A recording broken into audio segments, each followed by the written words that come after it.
इस कहानी की लेखिका है सोनिया सैनी और आप देख रहे हैं द हिम टेल्स हॉरर स्टोरीज प्रस्तुत अमावस की रात। अमावस्या की वो रात थी और कोमल की गाड़ी की हेडलाइट्स भी उस अंधेरे को चीरने में नाकाम लग रही थी। ऑफिस में देर तक काम करने के बाद कोमल जल्दी से घर पहुंचना चाहती थी।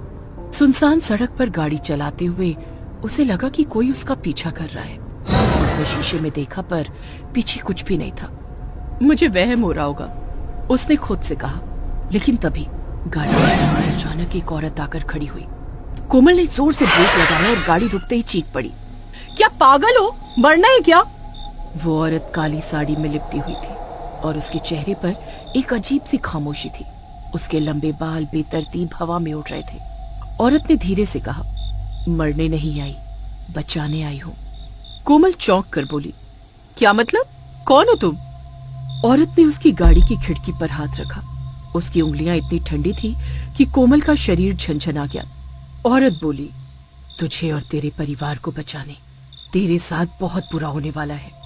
कोमल हिचकिचाई, अब तुम मेरे बारे में इतना कैसे जानती हो? और प्लीज मुझे अकेले छोड़ो।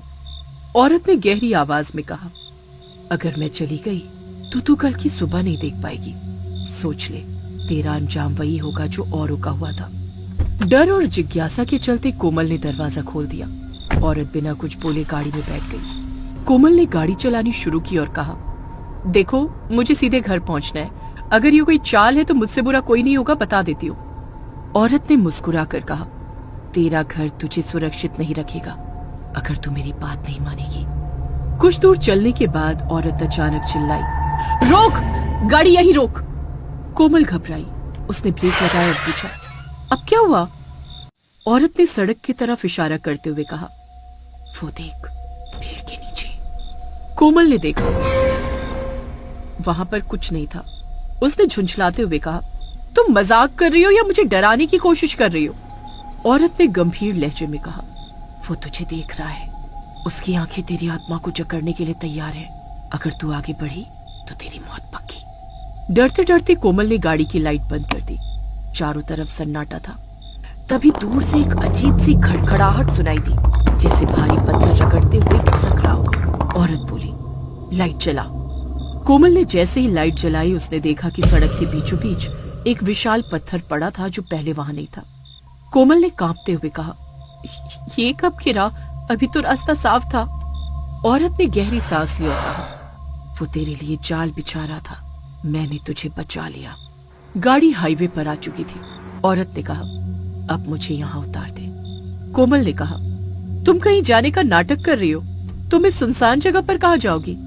औरत ने कहा, तेरे सवाल का जवाब तुझे कल मिलेगा, मैं तेरे घर आऊंगी। कोमल ने डरते हुए कहा, ठीक है, लेकिन अगर तुमने कुछ गड़बड़ की तो मुझसे बुरा कोई नहीं होगा। कोमल डरते डरते घर पहुंची और पति रचित को सारी बात बताई। रचित ने इसे उसकी थकान का असर बताया और कहा, सो जाओ, सब ठीक है। अगली रात दरवाजे पर दस्तक हुई। जब कोमल ने दरवाजा खोला तो वही औरत खड़ी थी। तुम सच में यहाँ आ गई? कोमल घबरा गई। औरत ने कहा, तेरे घर में कुछ है जो तेरे परिवार को खत्म करने पर तुला है, मुझे पूजा करनी होगी। कुछ देर बाद पूजा के दौरान माहौल और भी खौफनाक हो गया। तेज हवा घर के अंदर गूंजने लगी और दिए की लौ फड़फड़ाकर बुझने की कगार पर आ गई। तभी कोमल की माँ अचानक कमरे में आई। उनकी आंखें लाल हो चुकी थी और उनका चेहरा विकृत और डरावना लग रहा था। माँ ने गहरे स्वर में कहा, तूने मेरी नींद तोड़ दी है और अब मैं सबका अंत करूंगी।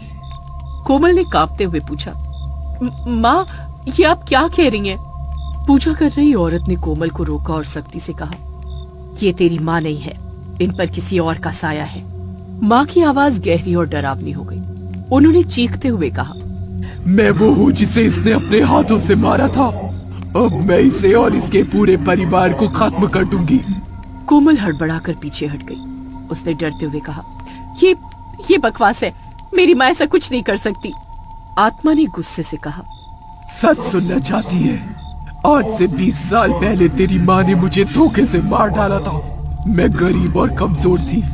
तेरी माँ ने अपनी इज्जत और परिवार बचाने के लिए मेरी जान ले ली और मेरी मौत को आत्महत्या दिखा दिया। अब मैं इस घर को तबाह कर दूंगी।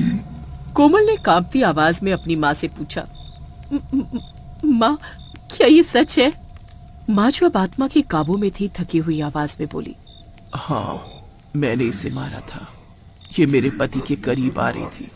मुझे अपने परिवार की इज्जत बचानी थी। आत्मा ठहाका लगाते हुए बोली, तेरी माँ को अपने किए का कोई पछतावा नहीं, इसलिए मैं इस घर को कभी चैन से नहीं रहने दूंगी। औरत ने पूजा तेज कर दी। मंत्रोच्चार गूंजने लगा। अचानक कोमल की माँ की हालत बिगड़ने लगी। उनकी आंखें लाल हो गईं और शरीर कांपने लगा। आत्मा ने ठहाका लगाते हुए कहा, मैंने बहुत सहा है, अब मैं तेरा दर्द देखना चाहती हूँ। कोमल की माँ जोर जोर से चीखने लगी। ऐसा लगा जैसे उनके अंदर कुछ टूट रहा है। उनके शरीर से खून रिसने लगा और चेहरे पर भयानक पीड़ा छा गई। उनके हाथों और पैरों पर नीले निशान उभर आए, मानो किसी ने उन्हें जकड़ रखा हो। आत्मा ने गुस्से से कहा, तूने मेरा जीवन तबाह किया, अब मैं तुझे मौत का असली स्वाद चखाऊंगी। कोमल चीखते हुए रो पड़ी, माँ, हमें माफ कर दो, ये सब मत करो। औरत ने गंभीर स्वर में कहा, यह आत्मा बेहद शक्तिशाली है, इसे रोकना मुश्किल है, लेकिन कोशिश करूंगी। उसने पूजा की अग्नि के पास से जल उठाया और मंत्र पढ़ते हुए कोमल की माँ के पास छिड़क दिया। आत्मा ने दर्द से चीखते हुए कहा, तुम लोग मुझे नहीं रोक सकते, मैं इस घर का सर्वनाश करके जाऊंगी। फिर उसने कोमल की माँ को जोर से हवा में उठाकर जमीन पर पटक दिया। उनके शरीर में मरोड़ उठी और एक भयानक चीख के साथ उनकी मौत हो गई। कमरे में भयानक सन्नाटा छा गया। कोमल के पिता दीवार से टिके खड़े थे। उनकी सांसें तेज हो रही थी। औरत ने कोमल की ओर देखा और कहा, ये आत्मा अभी गई नहीं है, ये बदला लेने फिर लौटेगी, तुम्हें संभल कर रहना होगा। कोमल अपनी माँ के मृत शरीर के पास बैठकर फूट फूट कर रो रही थी। उसके मन में डर और अपराध बोध का तूफान उमड़ रहा था। आत्मा का बदला पूरा हो चुका था, लेकिन जाते जाते वो पूरे परिवार के दिल में ऐसा डर छोड़ गई जो शायद कभी खत्म नहीं होगा।